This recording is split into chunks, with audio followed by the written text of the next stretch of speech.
Plusieurs partis politiques et organisations qui sont dans divers secteurs dans la société civile ont proposé un juge dans la Cour de cassation pour jouer le rôle président provisoire paysan.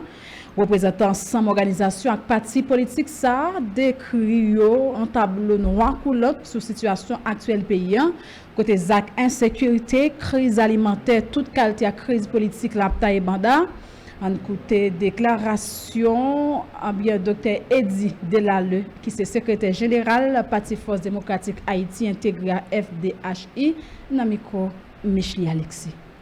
Nous nous présentons comme une coalition multisectorielle, unie autour d'une seule idée pour mettre fin à la crise qui a conduit le pays à un état inimaginable, jamais connu de notre histoire. Notre engagement va au-delà de toutes attentes, car nous comprenons bien le crime qui a tragiquement mis fin à la vie du président Jovenel Moïse et qui a simultanément invité plusieurs citoyens à mettre la Constitution en veilleuse. Ce qui suit, mesdames et messieurs, est un raz-de-marée de terreur sous toutes ses formes, où nous avons été tous témoins de la croissance exponentielle des armes et des munitions aux mains de jeunes hommes contrôlés à distance par les ennemis de la nation pour leurs gains politiques et personnels. Rien que le mois dernier, la violence s'est intensifiée avec près de 1500 personnes tuées, blessées et kidnappées. Un record par rapport aux 2 mois passés. Au cours des 24 derniers mois, Haïti est confronté à une crise de longue date, exacerbée par l'escalade de la violence en raison de l'absence d'action d'un gouvernement de facto insensible, même aux pertes de vie de vaillants policiers. Les vagues de violence ont déplacé plus de 15 000 personnes en une semaine, et ce n'est que la pointe de l'iceberg. Les portes des écoles sont fermées, messieurs et dames. Les pharmacies, les hôpitaux et au niveau du centre sont fermés. Certaines institutions publiques et privées sont vandalisées et brûlées, notamment la Bibliothèque nationale. Les déchets engloutissent les très rares infrastructures routières restantes. Jusqu'à 9 départements sont coupés des approvisionnements médicaux et alimentaires. Et l'aéroport international Toussaint-Louverture est fermé depuis plus de mois en raison d'une instabilité politique dévastatrice causée par un gouvernement inattentif aux cris de la population et à ses besoins fondamentaux.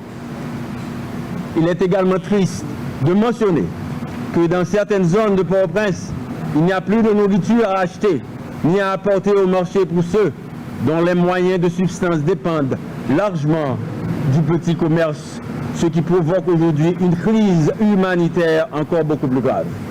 Entre-temps, des groupes politiques se laissent guider par de sombres intérêts, donnant naissance à des propositions irrationnelles. Aujourd'hui, face à ces constats, nous, un groupe de citoyennes et citoyens engagés, représentants de divers partis politiques et organisations communautaires de différents secteurs de la société. Des organisations telles que COPOL, Protocole d'entente nationale pour la résolution de la crise, Proposition citoyenne, Mouvements Ancêtres, Mouvement pour l'encadrement de la jeunesse haïtienne, Conseil stratégique affaires paysans et pays haïtiens, et des partis politiques tels que Conférence des partis politiques des organisations pour le sauvetage national, Force populaire nationale, Regroupement national des partis politiques pour la libération d'Haïti, Force démocratique haïtien intégrée, FDHI, Parti de la diaspora haïtienne, et plus spécialement, nous avons l'honneur avec nous, Congrès Wanamet pour la nouvelle Haïti. Aujourd'hui, nous avons décidé, et de fait, décidons par une obligation citoyenne urgente et morale de recourir à cette institution souveraine qu'est la Cour de cassation pour doter le pays d'un président provisoire